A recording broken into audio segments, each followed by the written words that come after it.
10 Messerschmitts control the airspace above Bavaria. A solitary Mustang emerges through the cloud layer 3,000 feet lower. This inexperienced pilot flies without any wingmen, lacks the height advantage, and has nowhere to escape. German radio communications crackle through the airwaves, confident, well-coordinated, rapidly converging. Then the unthinkable occurs. The tone of their voices shifts. Panic replaces their earlier confidence. The hunters begin peeling away one at a time. The inexperienced pilot vanishes into weather conditions they dare not enter. Luftwaffe ground controllers frantically demand explanations for how a single American aviator just penetrated the most densely packed fighter defense in southern Germany. It's March 1945. The aerial campaign over Hitler's Reich has reached its most brutal final stage.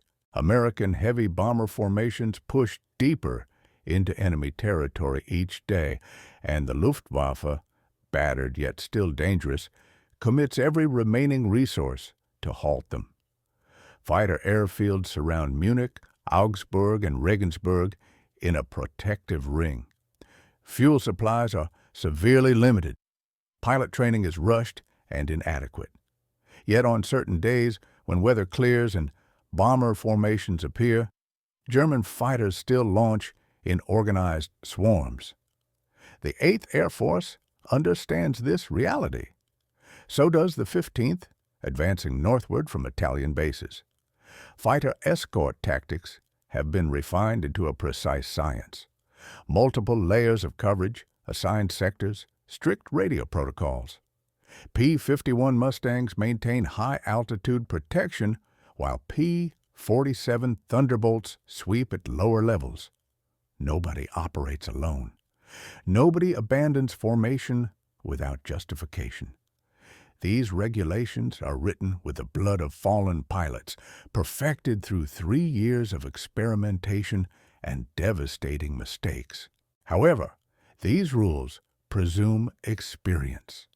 They assume pilots have completed numerous combat missions, who carry the weight of battle in their very being, who can interpret a contrail-filled sky and calculate survival angles in mere seconds.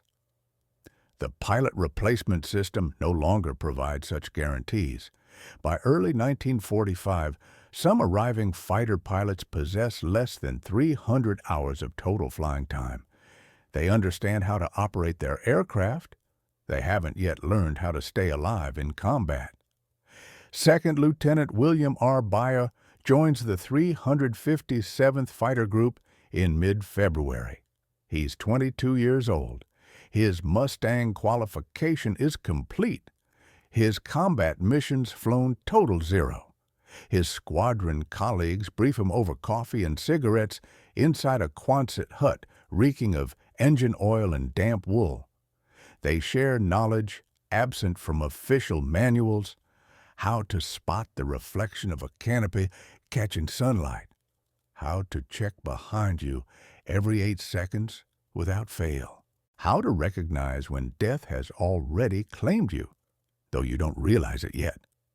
Beyer pays close attention. He poses very few questions. He takes no written notes. On March 7th, he undertakes his first combat mission. It's an escort assignment to an industrial facility near Kassel. He maintains proper formation. He follows his flight leader's commands. He observes nothing except clouds and the metallic gleam of fellow Mustangs. The mission extends for 4 hours. Upon landing, his hands throb from gripping the control stick with excessive force. Nobody comments on this. It's completely normal. His second mission proves similar. The third mission brings anti-aircraft fire. Black explosive bursts flowering at 10,000 feet, random and merciless. Beyer discovers what it means to flinch while trapped inside a cockpit, to place faith in thin metal plating and desperate prayer. During his fourth mission, He spots a Focke-Wulf 1902 miles distant, pursuing a damaged B-17. Another Mustang engages first. The German pilot disengages. Bayer never squeezes his trigger. He's gaining knowledge, yet he remains a novice. The 357th Fighter Group serves under the 15th Air Force, stationed at Lucera, Italy.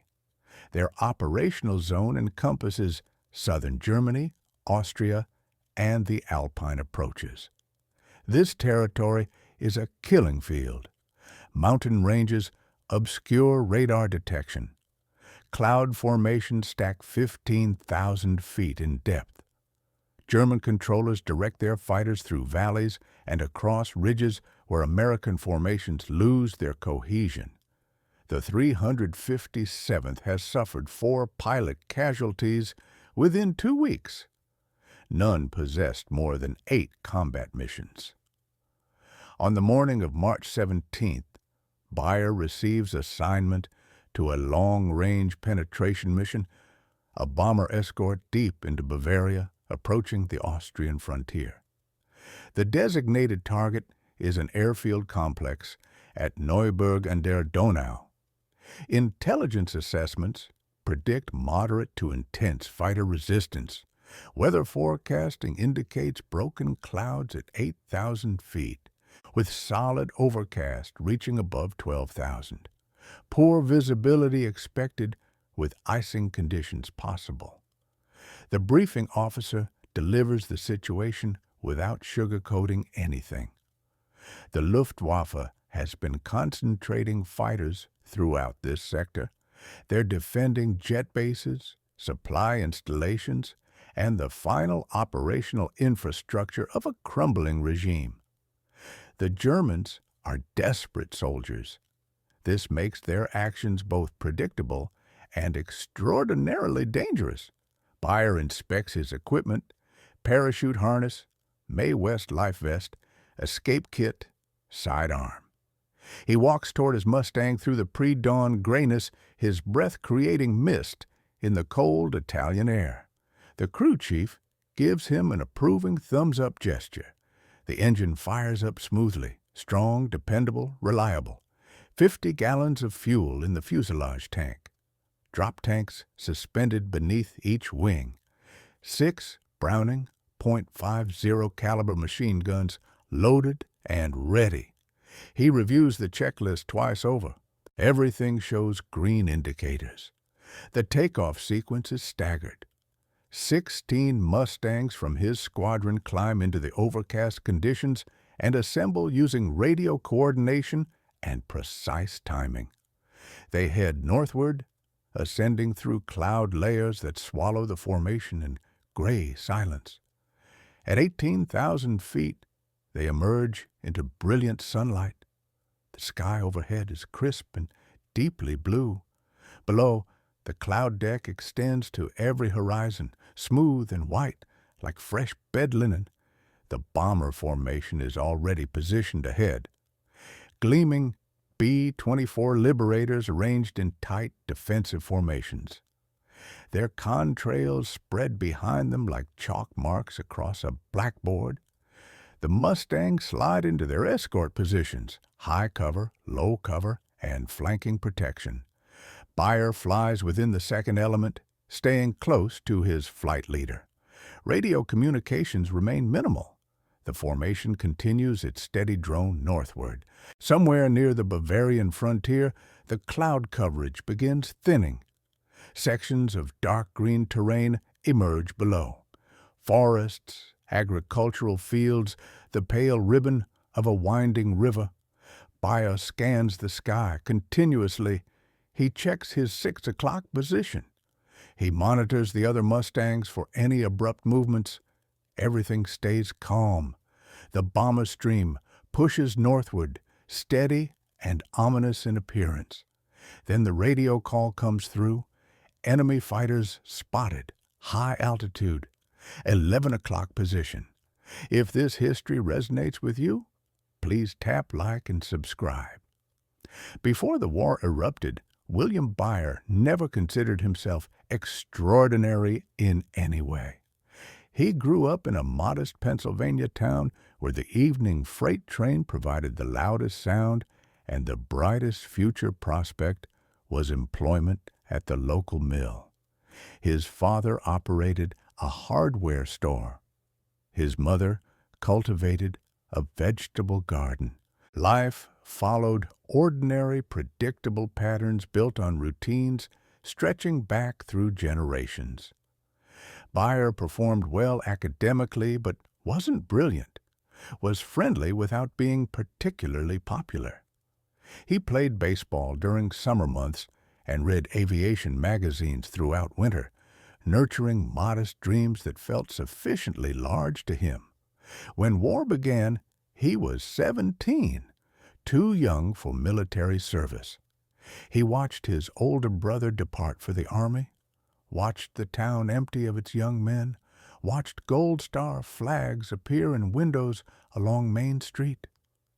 He completed high school in 1942, and by that time the question wasn't whether to serve, but rather how to serve. The Army Air Forces presented an answer that seemed like fate. He wanted to fly. The path toward a fighter cockpit proved long and mercilessly selective. Beyer enlisted during early 1943. He passed the physical examination. He cleared the aptitude evaluations. He was dispatched to basic training, then classification procedures, then pre-flight academy. Everywhere he trained, men washed out of the program, too slow in reactions, too reckless in judgment, too incapable of handling formation flying pressure or high-speed combat physics. Beyer survived each elimination round, not because he excelled above all others, but because he maintained consistency. He followed instructions precisely. He absorbed lessons from his mistakes. He never panicked under stress. Primary flight training occurred in Texas, using open cockpit biplanes and endless pattern practice. He completed his solo flight after 8 hours of instruction.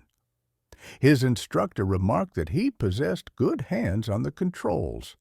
Smooth operation, no wasted movements. Basic training transitioned him to more powerful aircraft. He mastered instruments, navigation procedures, and night flying operations. He discovered what it felt like to push an airplane to its performance edge and recover it before structural failure occurred. Advanced training introduced him to the P-40 Warhawk, his first fighter aircraft, heavy, aggressive, and unforgiving of pilot errors. He learned aerial gunnery, diving techniques, and recovery procedures from spins, stalls, and simulated combat scenarios. He graduated in late 1944 wearing silver wings and holding a second lieutenant's commission.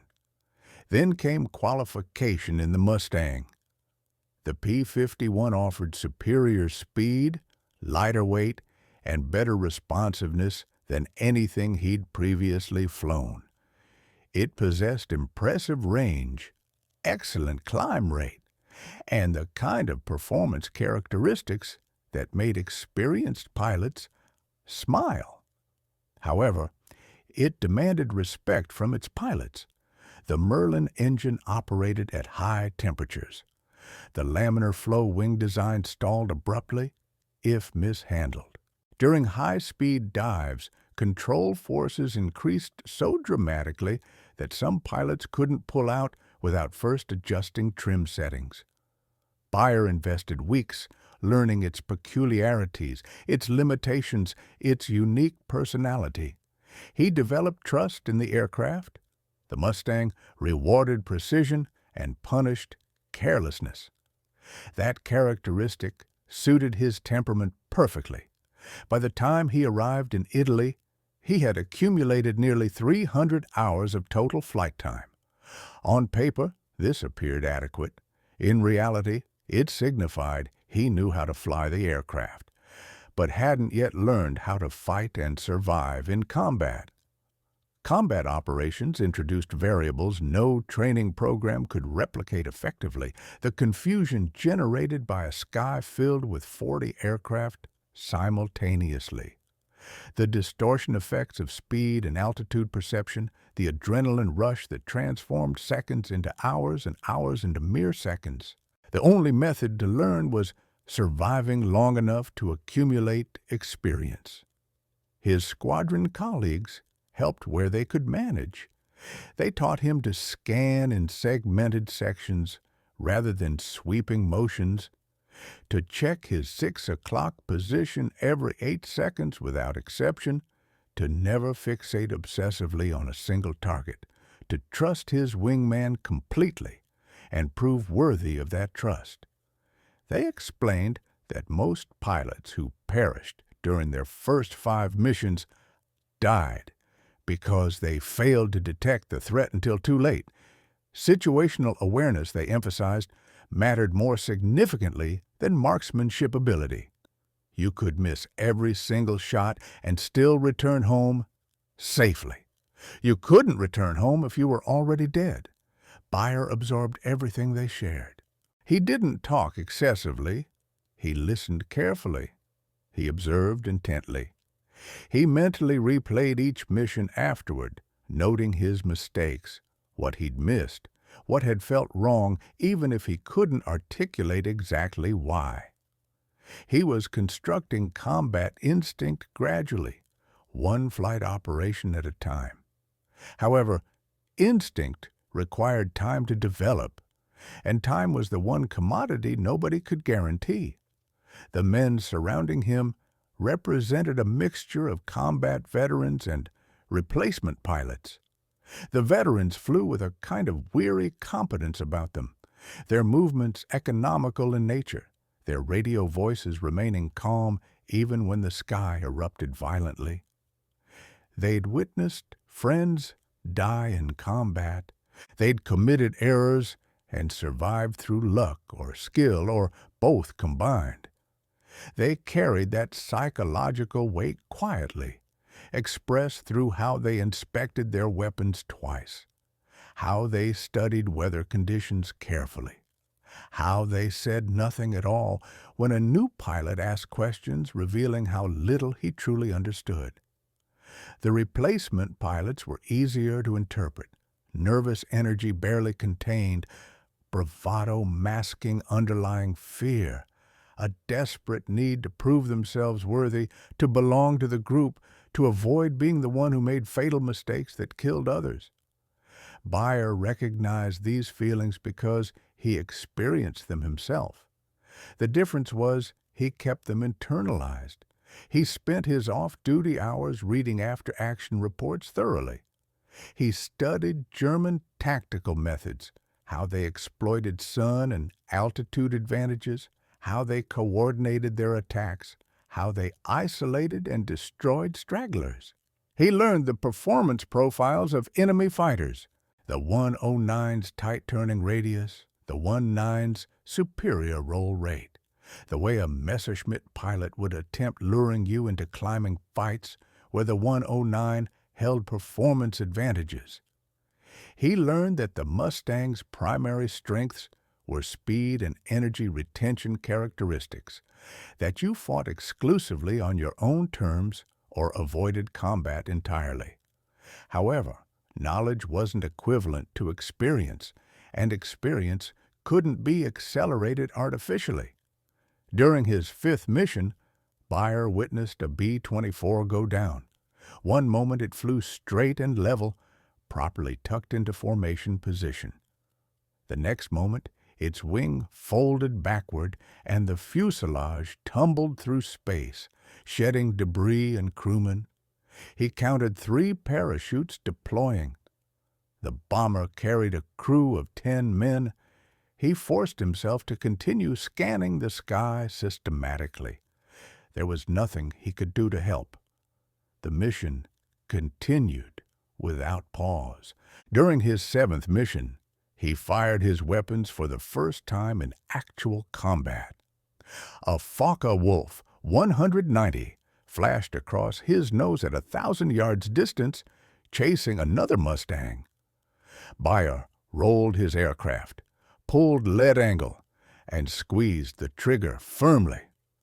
The vibration rattled through his teeth. Tracer rounds arced outward and fell short of target. The 190 had already vanished, disappearing into cloud cover. Bayer's hands were trembling noticeably. He flexed his fingers deliberately and resumed his position. He was learning gradually, incrementally. Each mission added another layer of understanding, another fraction of a second shaved from his reaction time. However, he recognized he remained inexperienced. The veterans could sense it intuitively. The enemy could detect it as well. A rookie pilot moved differently through the sky, scanned differently, flew just slightly too tight or slightly too loose in formation. The Luftwaffe had been hunting American fighters for 3 years continuously.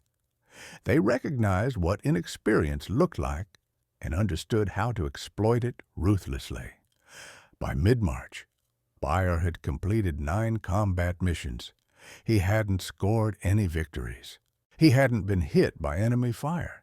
He was still alive, still learning, still attempting to bridge the gap between training and actual combat competence. His squadron commander told him his performance was satisfactory. His flight leader advised him to keep his head on a swivel constantly. Nobody told him he was ready for combat. Nobody needed to state it explicitly. He would discover the truth soon enough. The problem wasn't courage or determination. The problem was mathematical reality. By the spring of 1945, the Luftwaffe could no longer contest American air superiority in any sustained, meaningful capacity. Fuel shortages grounded entire wings of aircraft. Pilot training programs had collapsed into rushed cycles that dispatched teenagers into combat with barely sufficient hours to locate the airfield, much less engage in effective combat. The industrial infrastructure that once produced Messerschmitts and Focke-Wulfs by the thousands now struggled to deliver dozens. The war was lost, and everyone understood this reality. However, knowing a war is lost and actually surrendering represent two different things. The Luftwaffe held orders to defend the Reich, to inflict casualties on the bomber formations, to protect whatever remained of German infrastructure for as long as physically possible. Those orders produced a grim operational logic. Concentrate whatever fighters remained operational, mass them at critical choke points, and throw them at American formations in coordinated waves. Exchange losses for time, trade pilots for destroyed bombers. Make the Americans pay dearly for every mile of advance. It was a strategy born from desperation. It was also tactically effective. American bomber losses had declined sharply since the dark days of 1943 when unescorted raids were massacred over Schweinfurt and Regensburg. The introduction of long-range escort fighters, P-47s, P-38s, and especially the P-51 Mustang, fundamentally changed the strategic equation. By 1945, bombers rarely flew without fighter protection from takeoff to target and return journey. Loss rates dropped significantly. Confidence increased throughout the force. The Air Force planned missions that would have been suicidal just 2 years earlier.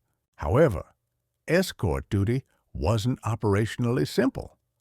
Fighters had to balance two conflicting operational priorities: stay close to the bomber formations to defend against attacks, or range ahead to intercept enemy fighters before they could dive on the formation. Stay too close, and you surrendered tactical initiative. Range too far ahead, and you created gaps the Germans could exploit ruthlessly. The established doctrine called for layered protection coverage, with some fighters flying high-altitude patrol, some at lower altitudes, and some weaving back and forth along the bomber stream. It functioned effectively most of the time. When it failed, the consequences were catastrophic. The Germans had learned to watch for these gaps in coverage.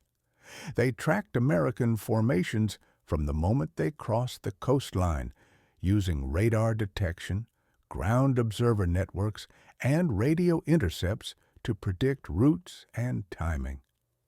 They positioned their fighters along likely approach corridors, waiting in loose formations at high altitude, invisible against the sun's glare.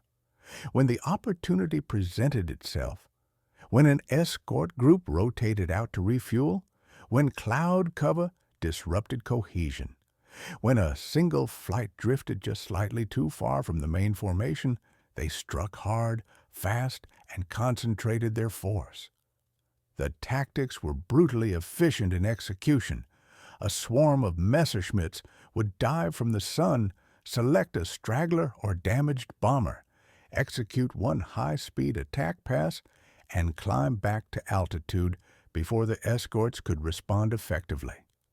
If the Americans gave chase, the Germans exploited their altitude advantage to dictate engagement terms, forcing the Mustangs into vertical climbs where the 109s could outmaneuver them.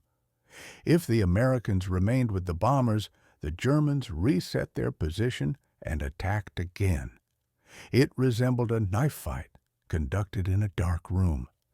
The Americans possessed more knives. The Germans knew the room layout. For rookie pilots like Bayer, the challenge was compounded exponentially by inexperience. Veteran pilots could read the flow of a developing fight, recognize the setup before it materialized, position themselves to counter or evade. Rookies perceived only chaos. By the time they comprehended what was happening, the Germans were already inside their decision-making cycle. Reaction times that felt fast on the ground became sluggish at 400 miles per hour and 20,000 feet altitude. Mistakes compounded rapidly. A momentary fixation on one target meant missing another threat. A delayed roll meant losing critical angle. A missed radio call meant separation from the flight, and separation meant almost certain death. The 8th Air Force had studied this problem extensively. Training programs emphasized mutual support tactics, radio discipline, and situational awareness development. Doctrine stressed that a two-ship element represented the minimum survivable unit. Never fly alone. Never lose visual contact with your wingman. Never chase a single target away from the main fight. The rules were crystal clear. The logic was sound, but rules required enforcement, and enforcement required experience. A rookie pilot might know the doctrine intellectually, but in the heat of combat, when the sky filled with smoke and metal, when tracer fire stitched past the canopy, when every instinct screamed to act immediately, knowledge became slippery. Training gave way to reflex, and reflex for a pilot with fewer than 10 missions was often tragically wrong. The veterans understood this reality completely. They compensated by keeping rookies positioned close, by calling out threats before the rookies detected them, by positioning themselves to cover inevitable mistakes. It worked mostly as intended, but it added significant cognitive load. Every rookie in a formation represented a potential liability, a weak point the enemy could exploit ruthlessly. The veterans accepted this because they had no alternative choice. The replacement pipeline kept flowing continuously. The missions kept launching daily. There weren't enough experienced pilots to fly every sortie assignment. So the rookies flew missions, and some of them learned fast enough to survive the learning curve. But not all of them did. On March 17th, the weather over southern Germany added another layer of operational complexity. The forecast had predicted broken cloud coverage, but the reality proved considerably worse. Solid overcast blanketed the entire region from 8,000 feet to well above 15,000. Visibility dropped to near zero inside the cloud layers. Ice formed on wing surfaces and canopies. Radio communications became garbled as formations climbed and descended through moisture layers that scattered radio signals unpredictably. For the bomber crews, it was merely uncomfortable flying. They flew by instruments, locked in tight formations, trusting their lead navigators to bring them to the target. For the fighter pilots, it was profoundly disorienting. Escorting bombers you couldn't see through clouds where a wrong turn could send you into a wingman or into a mountain required constant instrument cross-checking and precise radio coordination. The margin for error shrank dramatically, and the Germans used the weather like a tactical weapon. Luftwaffe controllers knew the cloud deck was thick and impenetrable. They positioned their fighters above it, waiting in clear air, where they could observe the contrails of the American formation as it emerged.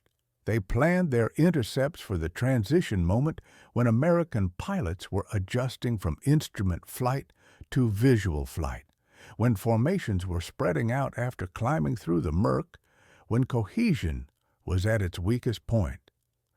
Bayer's squadron was assigned to high cover duty, which meant they would fly 2,000 feet above the bomber formations, weaving back and forth to clear the formation's flanks.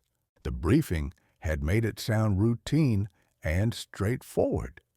But as the formation penetrated deeper into Bavarian territory, the tension in the radio communications began changing noticeably. Other groups were reporting enemy contacts. Bandits at 10 o'clock high position, bandits breaking through the low cover, bandits climbing out of the cloud layers. The sky was absolutely full of Germans. Bayer scanned continuously, his eyes sweeping in deliberate segments. High, low, 6 o'clock position, repeat the pattern. His neck ached from the constant movement. His eyes watered from the sun's glare. He observed contrails, sunlight, the white cotton appearance of distant clouds. He saw other Mustangs, their polished aluminum skins flashing like mirrors in the sunlight. He saw the bomber stream below, a long, dark caterpillar inching across the landscape, and then he spotted the glint, high, 11 o'clock position, maybe 2 miles out, small, bright, moving fast. He keyed his radio to call it out, but someone else was already transmitting. Multiple contacts detected, 9 o'clock position, descending rapidly. Bayer's flight leader broke hard left to intercept the threat. Bayer followed immediately, pulling his stick smoothly, rolling into the turn, keeping his leader in sight constantly. That was the moment when everything fell apart completely. The German fighters didn't approach from one direction. They came from 3 different vectors simultaneously. Bayer saw them now, dark shapes diving out of the high sun. Another group climbing aggressively out of a cloud bank to the east. A third group slashing across the bomber formation's nose. The radio exploded with urgent calls. Mustangs broke in every direction simultaneously. The neat geometric escort formation dissolved into a dozen individual dogfights scattered across 10 miles of sky. Bayer's flight leader called for a hard left turn to engage a pair of Messerschmitts 109s lining up on a B-24. Bayer rolled and pulled hard, his vision narrowing under G-forces, the horizon tilting sideways dramatically. He saw the 109s clearly, sleek, predatory, closing fast on their target. His leader fired a burst of gunfire. The 109s broke in opposite directions instantly. Bayer followed the one that broke toward higher altitude. It was pure instinct, not calculated strategy. The German pilot climbed steeply, using the Messerschmitt's excellent power-to-weight ratio to gain separation distance. Bayer followed him, pushing his throttle to the firewall, watching the altimeter wind upward rapidly, 19,000, 20,000, 21,000 feet. The 109 was pulling away from him. Bayer nosed down slightly to gain speed, then pulled back into a climbing turn, attempting to cut the angle of pursuit. The Messerschmitt rolled inverted and dove back into the cloud layer. Bayer hesitated momentarily. The doctrine was absolutely clear on this point. Do not follow an enemy into cloud cover. You lose visual reference completely. You lose situational awareness. You become an easy target for ambush. But the German was escaping his grasp. Bayer had him in sight currently. One more second, and he could line up a proper shot. He pushed the stick forward and dove into the overcast after him. The world turned completely gray. Visibility dropped to absolute zero. Bayer transitioned immediately to instrument flying, trusting his altimeter, airspeed indicator, and attitude indicator. He descended through 2,000 feet of cloud, flying blind, hunting a target he could no longer see. His pulse hammered in his ears loudly. The Mustang shuddered slightly in turbulence. He began a slow turn, hoping to reacquire the 109 on the other side of the cloud layer. He broke out at 7,500 feet. Below him spread scattered forests and agricultural fields. No bombers visible, no Mustangs, no Messerschmitts. He was completely alone. Bayer's stomach tightened with sudden dread. He leveled off and scanned the sky systematically, turning in a slow circle, empty in every direction. He checked his compass and fuel gauge. He had been engaged in the fight for less than 10 minutes, but the intensive maneuvering had burned through his fuel reserves faster than expected. He still possessed enough to return home, but not enough to linger in the area. He climbed back toward the cloud deck, intending to rejoin the formation. That was when he heard the radio transmission. American aircraft, unidentified, heading south at low altitude. Possible straggler detected. The transmission was in German. Bayer didn't speak the language fluently, but he understood the tone perfectly. The Germans had spotted him and they were coming for him. He scanned again, faster now, his eyes darting across every quadrant of sky. There, high and to the west. Contrails, multiple aircraft descending in his direction. Bayer's mind raced through options. He was alone, low on fuel, with no altitude advantage and no support available. The Germans were above him and closing the distance. Running was his only viable option. But running where exactly? He nosed down sharply, accelerating toward the deck. The Mustang responded smoothly, speed building quickly. 200 knots, 250, 300. The ground rose up to meet him rapidly. Fields, roads, a small village flashing past beneath his wings. He leveled off at 500 feet altitude, hedge-hopping, using the terrain to mask his position from above. Behind him, the contrails followed his movement. The Luftwaffe fighters didn't dive immediately on him. They spread out deliberately, forming a loose net, attempting to box him in. Bayer counted the contrails as best he could manage. 8 fighters, maybe 10, all of them faster and higher than his position, all of them coordinating their movements. He broke hard left, then immediately right, weaving through a series of shallow valleys. The Germans split into pairs, each pair covering a different escape vector. Bayer recognized the trap they were setting. They weren't trying to shoot him down immediately. They were herding him deliberately, forcing him into a kill zone where one of them would have a clean shooting solution. He needed some kind of edge. The Mustang was faster than the 109 in level flight at low altitude. Bayer knew that from his training. If he could extend his speed advantage, build enough velocity to pull away, he might outrun them long enough to disappear from sight. But extending required straight flight, and straight flight gave them an easy deflection shot opportunity. He had to make them commit to an attack. Bayer spotted a ridgeline ahead, tree covered and steep. He aimed directly for it, holding his course steady, letting the Germans close the distance. The lead pair of Messerschmitts descended, lining up for a high-side attack pass. Bayer waited patiently. His airspeed climbed past 350 knots. The ridge loomed closer rapidly. At the last possible instant, he pulled up and over, cresting the ridge with less than 100 feet of clearance. The Messerschmitts followed him and then hesitated noticeably. The trees were too close, the terrain too uneven and dangerous. One of them pulled up sharply to avoid collision. The other tried following Bayer through the narrow gap. Bayer dove down the opposite side of the ridge, using gravity to gain additional speed. He flattened out just above the treetops.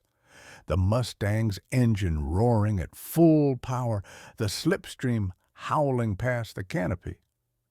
The Messerschmitt pilot lost visual contact with him for 3 critical seconds, long enough to matter. Bayer broke hard right, rolled inverted, and sliced into a narrow canyon between 2 forested slopes. The Messerschmitt overshot his position, pulling up to avoid the trees. Bayer leveled out, now invisible below the ridgeline, masked by terrain features. He turned north, then west, changing heading every 30 seconds, staying low, maintaining maximum speed. The contrails above him milled in obvious confusion. He heard the German radio chatter again, angry, frustrated voices. They had lost visual contact, but they hadn't given up the hunt. Bayer knew he couldn't hide indefinitely. The Germans possessed altitude and numerical superiority. Sooner or later, one of them would spot him again. He needed to get back into cloud cover, back into concealment, where visual tracking was impossible. Ahead, a towering cumulus column rose from 8,000 feet to well over 20,000. Bayer climbed toward it, trading speed for altitude, watching his fuel gauge tick steadily lower. The Germans saw him climbing. 2 of them rolled in, diving to intercept his climb. Bayer pushed the throttle to the firewall limit. The Merlin engine screamed at maximum power. The Mustang accelerated, clawing for altitude desperately. The Messerschmitts closed from above, tracer fire flickering past Bayer's wingtip. He reached the cloud base and disappeared inside completely. The world turned white and featureless. Bayer flew on instruments exclusively, his heart pounding wildly, climbing blind through the murk. The Germans didn't follow him this time. They circled the cloud formation, waiting for him to emerge somewhere. But Bayer didn't emerge on their side. He leveled off inside the overcast at 12,000 feet, throttled back to conserve remaining fuel, and turned west. He flew by compass and clock, counting minutes, estimating distance traveled. The clouds concealed him completely. The German voices faded from the radio frequency, replaced by static and distant American calls. 10 minutes later, he broke out of the western edge of the cloud bank. Below him stretched the Alps. Behind him lay empty sky. He was clear of pursuit. Bayer didn't relax his vigilance. He checked his fuel level, enough to reach friendly territory, but barely. He checked his engine temperatures, high but within acceptable limits. He checked his instruments, his radio, his position. He was alive.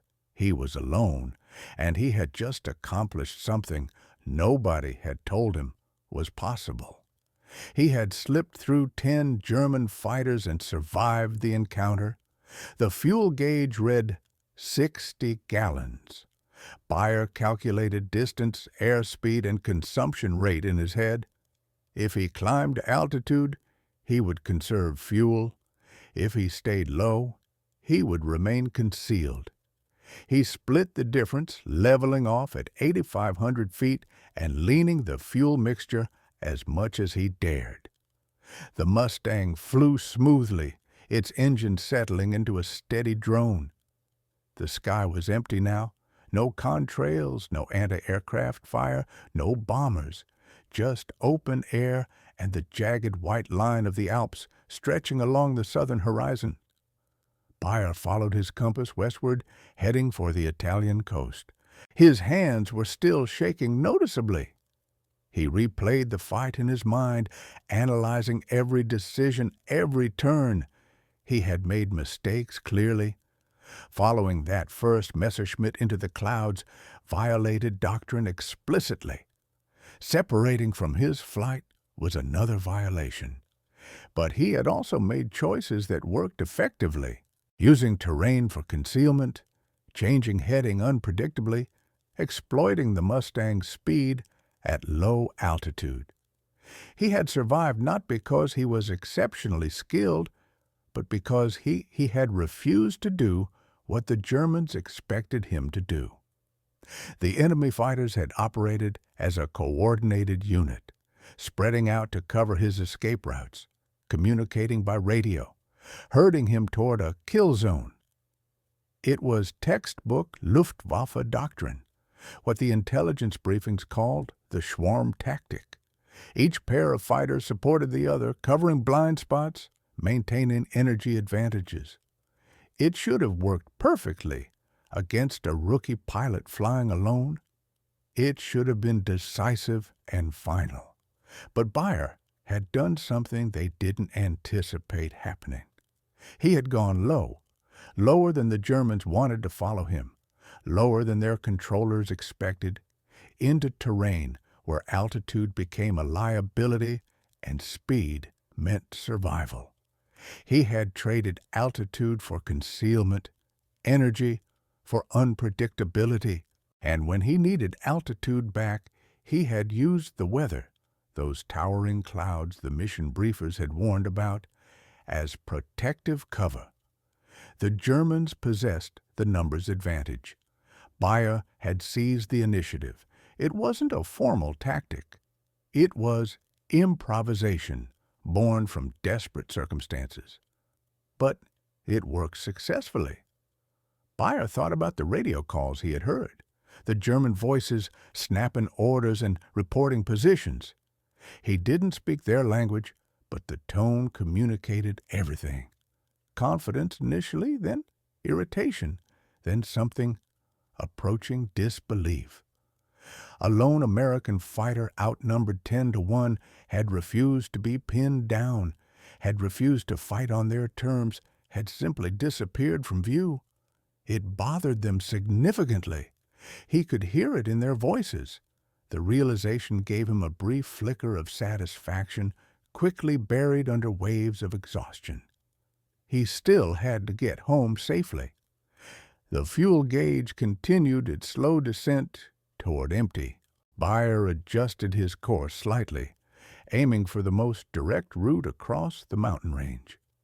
He would cross the front line somewhere near the Brenner Pass, then follow the valleys down into northern Italy. If his calculations were correct, he would have 15 minutes of fuel to spare upon arrival. If his calculations were wrong, he would be forced to dead stick into a field and hope the partisans found him before the Germans did. The minutes dragged slowly.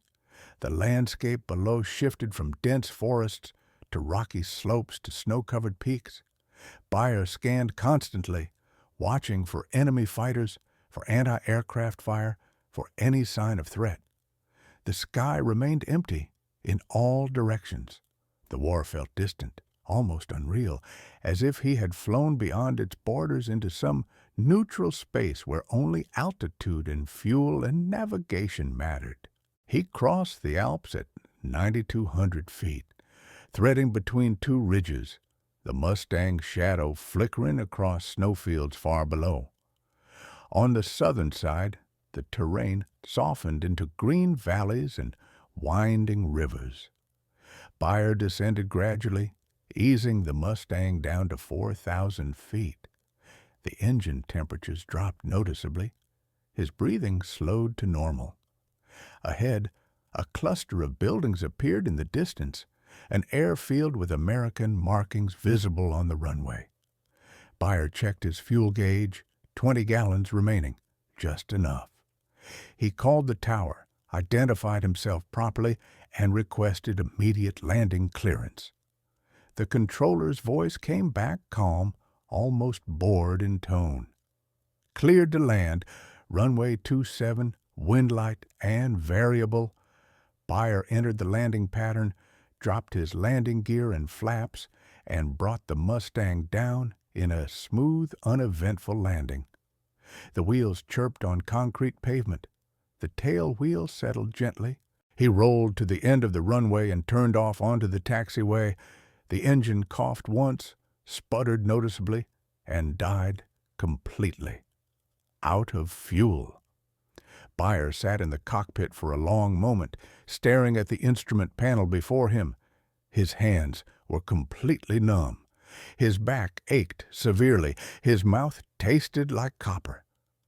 He popped the canopy open and climbed out onto the wing, his legs unsteady beneath him, and dropped to the ground. A crew chief jogged over, took one look at the empty fuel gauges, and whistled appreciatively. "You glided in on fumes, Lieutenant." Byer nodded acknowledgment. He didn't trust himself to speak just yet. The debriefing took place in a cramped operations room that smelled of coffee and mimeograph ink. Byer sat across from the intelligence officer and recounted the mission, his separation from the flight, the diving Messerschmitt, the low-altitude chase, the Germans boxing him in systematically, his escape into terrain and cloud cover. The officer took detailed notes, nodding occasionally, asking for clarification on altitudes, headings, and numbers of enemy aircraft. When Byer finished his account, the officer leaned back and tapped his pencil against the desk. Quote 1. Byer said nothing in response. Quote 2. Quote 3. The officer studied him carefully. Quote 4. Byer exhaled slowly. Quote 5. Quote 6. Byer returned to his squadron the following morning. His flight leader was waiting for him. He didn't look pleased.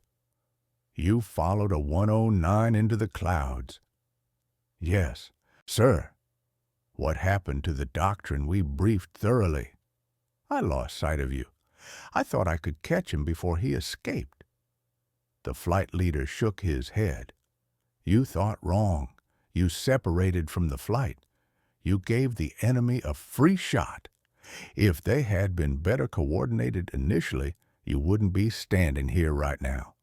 Byer nodded. "Understood, sir." But the flight leader's expression softened slightly. Quote 13, quote 14, quote 15. The conversation ended there. Byer walked back to his quarters, exhausted, relieved, and oddly unsettled by the experience. He had survived, but survival felt less like victory and more like a warning. The margin between coming home and not coming home was far thinner than he had previously imagined. Luck mattered significantly. Equipment quality mattered. But so did decision-making under pressure, the ability to adapt when everything went wrong. He had learned something valuable over Bavaria. He didn't have a name for it yet, but he knew instinctively it would matter again. The intelligence reports filtered back through official channels slowly, pieced together from mission debriefs, radio intercepts, and German communications captured by signals intelligence units. By late March, analysts at 15th Air Force Headquarters had compiled a clearer picture of Luftwaffe tactics over southern Germany. The picture was troubling. The Germans had refined their interception doctrine into something ruthlessly efficient. They no longer attempted to contest American air superiority in broad daylight slugging matches. Instead, they concentrated their remaining fighters at key geographic choke points, mountain passes, river valleys, approach corridors to high-value targets, and used the terrain and weather to ambush isolated elements of American formations. The tactic relied on patience, coordination, and exploiting any moment of disorder. It was working effectively. In the first 3 weeks of March, the 15th Air Force lost 14 fighters over Bavaria and Austria, most of them separated from their flights, most of them flown by pilots with fewer than 15 combat missions. The loss rate wasn't catastrophic yet, but it was rising steadily, and it was preventable. The answer wasn't more fighters or better aircraft. American equipment was already superior in nearly every measurable category. The P-51 Mustang outperformed the Messerschmitt 109 in speed, range, and firepower. The issue was tactical: how to maintain cohesion in bad weather, how to prevent separation, how to ensure that rookie pilots understood the cost of chasing a single target into the unknown. Flight leaders began emphasizing terrain awareness in their mission briefings. Pilots were reminded that altitude represented life in combat, but terrain could be used defensively if altitude was lost. The goal wasn't to teach pilots to dogfight at treetop level.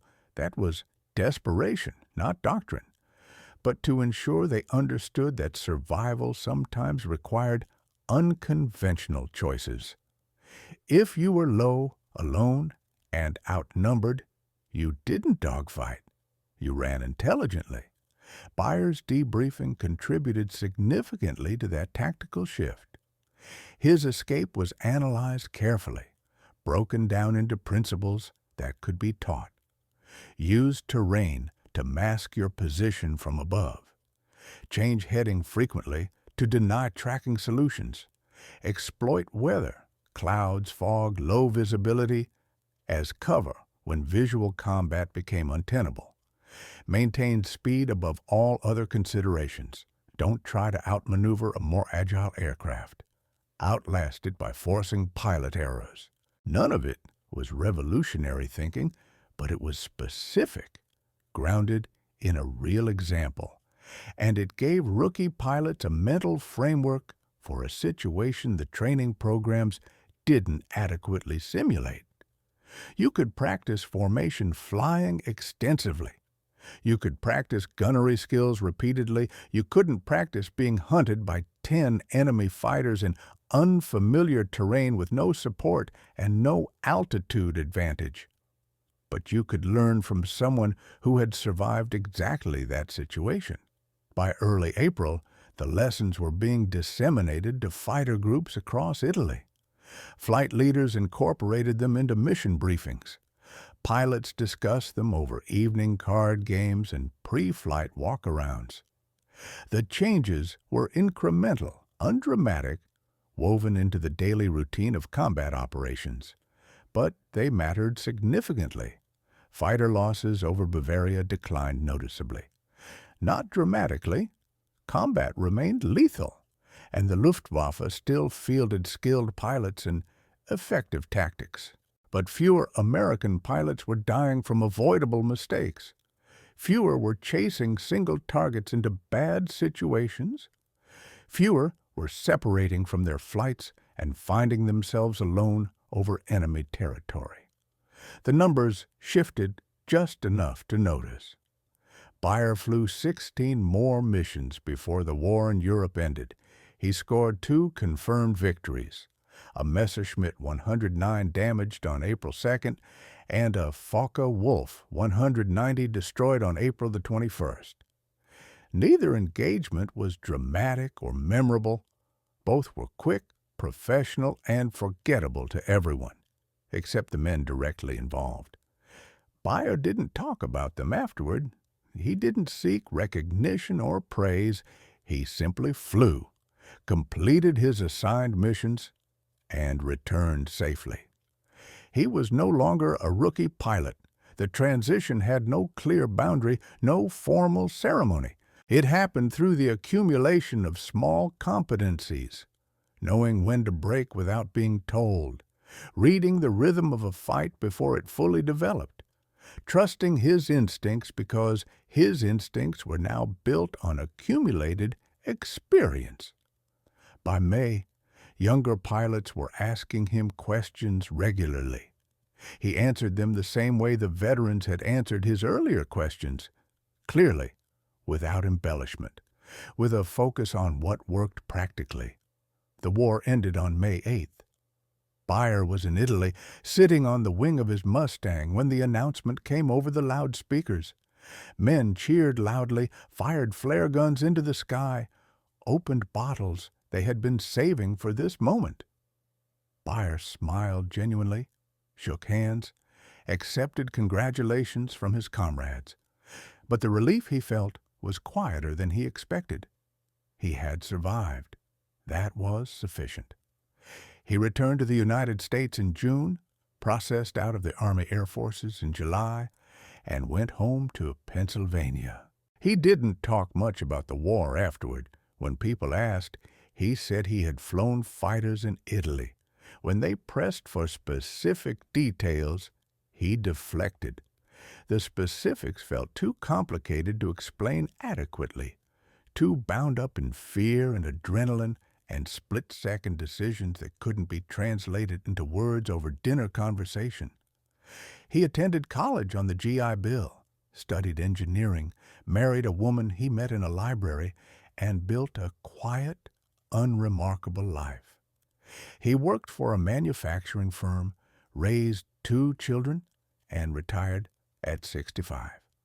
He attended a few reunions with his squadron members, exchanged Christmas cards with men whose names had once been shouted over radio frequencies in the midst of chaos, but mostly he moved forward with his life.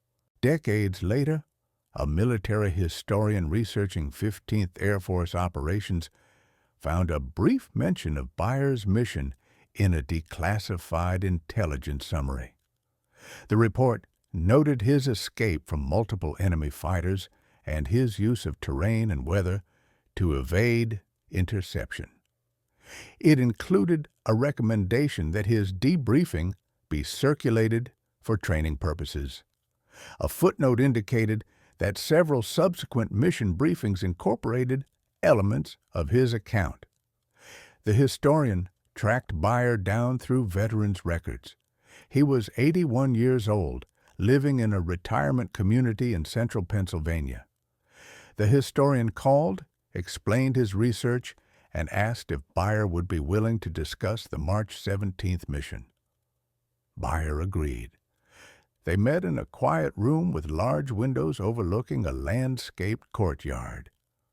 Beyer's hands were spotted with age, his voice steady but soft. The historian asked him to recount the mission, and Beyer did, haltingly at first, then with more detail as the memories returned. He remembered the clouds vividly, the Messerschmitt diving into the overcast, the moment he realized he was completely alone. He remembered the German radio calls distinctly, the contrails above him, the narrow canyon he had used to break line of sight. The historian asked if he had been afraid. Beyer thought for a moment. Yes, but not the way you might think. I was too busy to panic. Fear came later, after I landed. In the moment, it was just problem-solving, fuel, speed, terrain, heading, one decision after another. The historian asked if he thought his actions had made a difference. Beyer shrugged. I came home. That was the difference that mattered. If my debriefing helped someone else come home, then yes, I suppose it mattered. They talked for another hour. Beyer described the Mustang's handling characteristics, the weather over Bavaria, the way the German fighters coordinated their attacks systematically. He spoke with precision, his memory sharp on technical details, vaguer on emotions. When the historian thanked him and prepared to leave, Beyer stopped him. Quote 18. The historian waited. Beyer looked out the window, choosing his words carefully. Quote 19. The historian nodded. Quote 20. Beyer smiled faintly. Quote 21. The interview ended. The historian included Beyer's account in a book published 3 years later, a detailed study of air combat tactics in the final months of the European War. Beyer received a copy. He read it once, then placed it on a shelf and didn't open it again. He died in 2003 at the age of 86. His obituary mentioned his service as a fighter pilot in World War II, but gave no details. A small funeral was held. His children spoke about his kindness, his work ethic, his love of crossword puzzles. No one mentioned the mission over Bavaria. No one recounted the chase, the clouds, the moment he disappeared from the German fighter's view. But the lessons endured. Training manuals written in the decades after the war incorporated principles refined from debriefings like his: terrain masking, speed management, weather exploitation. Fighter pilots in Korea, Vietnam, and beyond learned tactics that had roots in the improvised decisions of men like Beyer, who had faced impossible odds and survived by thinking faster than the enemy could react. The mission itself faded into obscurity, one among thousands flown in the final months of a vast and terrible conflict. No medals were awarded. No dramatic retelling made it into popular history. It was too small, too technical, too specific to capture the public imagination. But in the quiet archives of military aviation, in the syllabi of fighter weapon schools, in the unspoken knowledge passed from experienced pilots to new ones, the lesson remained. When everything goes wrong, when you're alone and outnumbered and the odds are impossible, you don't give up. You adapt. You use what you have: speed, terrain, weather, wits. You make the enemy react to you instead of the other way around. You refuse to fight on their terms. And sometimes, if you're skilled and lucky and stubborn enough, you slip through. Beyer never claimed to have invented anything. He insisted he had simply done what seemed logical at the time. But logic under pressure, clear thinking in chaos, the ability to adapt when doctrine fails, these are not common. They're learned and they're taught by example. One rookie pilot over Bavaria, outnumbered 10-1, found a way home. In doing so, he proved that survival wasn't just a matter of firepower or numbers. It was a matter of will, creativity, and the refusal to accept the terms of the fight as given. That lesson didn't end with the war. It echoed forward, shaping the way fighter pilots understood their craft, their risks, their responsibilities, not as heroes, but as professionals navigating the chaos of combat with whatever tools they had. In the end, that was Beyer's legacy.